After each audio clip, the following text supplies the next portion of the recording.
प्रदेश के पहले सामुदायिक रेडियो सोलन 90.4 मेगाहर्ट्ज़ के साथ हैं आप। और लिसनर्स, इस वक्त हम सोलन के ऐतिहासिक छोटो ग्राउंड में हैं। 3 दिवसीय राज्य स्तरीय शूलिनी मेला यहाँ पे आयोजित किया जा रहा है और बहुत से स्टॉल्स ऐतिहासिक छोटो ग्राउंड में लगे हैं। और अभी जिस स्टॉल में हम हैं वो मत्स्य विभाग हिमाचल प्रदेश की ओर से लगाया गया है। और अभी हमारे साथ फिशरी ऑफिसर अजय जी हैं। सर, आपका बहुत बहुत स्वागत है। Thank you very much. बहुत बहुत धन्यवाद आपका। आप हमारे स्टॉल के ऊपर आए हैं और हमारे से आप मत्स्य पालन हेतु जानकारी लेना चाहते हैं।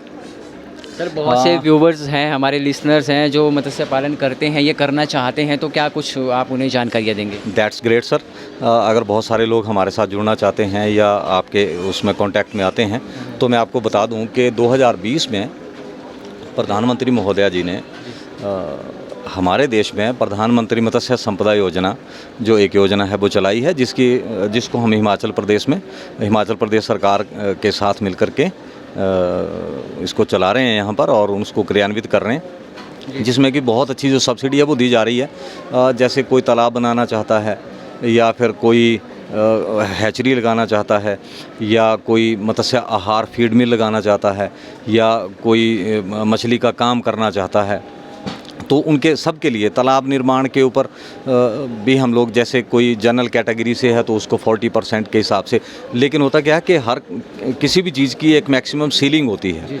मान लीजिए जैसे हम 1 हेक्टेयर का कोई तालाब बना रहे हैं तो बीइंग नॉर्दर्न हिमालयन स्टेट्स हमारे लिए जो मैक्सिमम सीलिंग है वो है 8,40,000। तो 8,40,000 का 40% जो जितना उसका एरिया बनेगा उस एरिया से जो उसकी कॉस्ट वैल्यू निकलेगी उसका 40% जनरल कैटेगरी को, और SC ST और वीमेन वो किसी भी कैटेगरी से उनको 60% के उसमें दिया जाएगा for the purpose of construction. Next होता है कि जब हमारा तालाब बन गया उसके बाद हमने उसमें बच्चा डालना है, उसको फीड चाहिए पूरा साल भर, तो उसके लिए हम उन आदानों के ऊपर प्रथम वर्षीय अनुदान के रूप में भी सहायता देते हैं, जिसकी मैक्सिमम जो सीलिंग है वो 4 लाख है। मान लीजिए कोई एक हेक्टेयर का बनाता है तो उसको 4 लाख के हिसाब से 60% या 40% मिलेगी। रहेगा वही कि जनरल को 40% और बाकियों को 60%, वीमेन किसी भी कैटेगरी से, और SC ST 60%।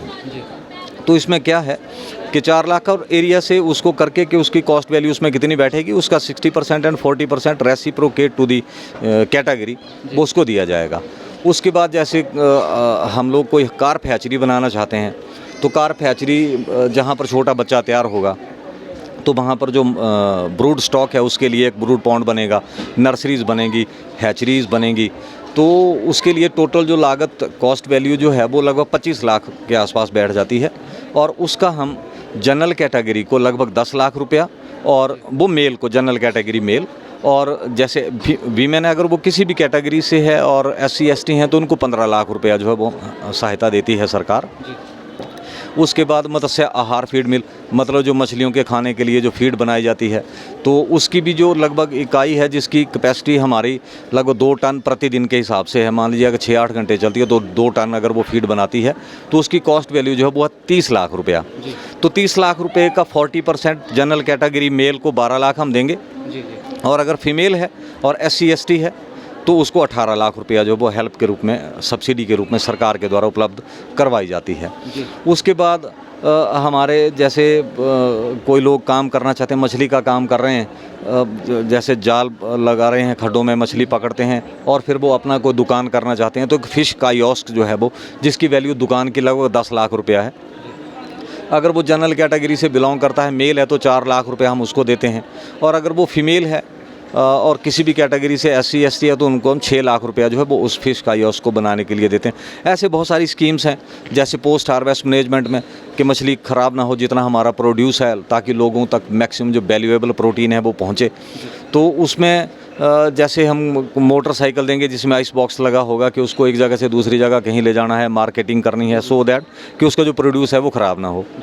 या फिर हम 3 व्हीलर देते हैं जिसमें उनको हम लोग विद आइस बॉक्स होगा, वो भी उसमें भी हम उनको अनुदान देते हैं। मान लीजिए उसकी कीमत 3 लाख रुपया तो 1,80,000 वीमेन या SC ST को और 1,20,000 जनरल कैटेगरी मेल को।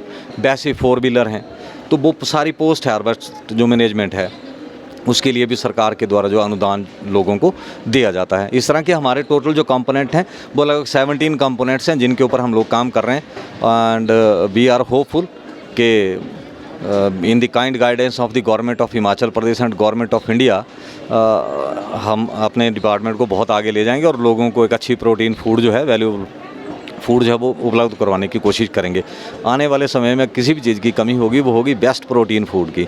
तो मछली जो है, don't take it as a food, it is a kind of medicine also, क्योंकि मछली में हमारे लिए बहुत सारे इस तरह के ट्रेस एलिमेंट्स होते हैं, इस तरह के केमिकल्स पाए जाते हैं, या जो बिल्कुल अच्छे जो हमारे लिए प्रोटीन्स हैं वो वाले प्रोटीन्स इसमें पाए जाते हैं जो हमारे हार्ट को ठीक रखते हैं, या ओमेगा 3 फैटी एसिड्स हैं जो हमारी कोलेस्ट्रॉल को डिज़ोल्व करते हैं, या हाई डेंसिटी लिपोप्रोटीन्स हैं जो इस तरह की जो प्रोटीन्स हैं जो हमारी नालियों में जम जाती हैं हार्ट की, उनको भी डिज़ोल्व करते हैं, हमारे हार्ट के चैम्बर्स को खोलते हैं, हमारी जितनी भी जो धमनियाँ हैं उनको ओपन करते हैं।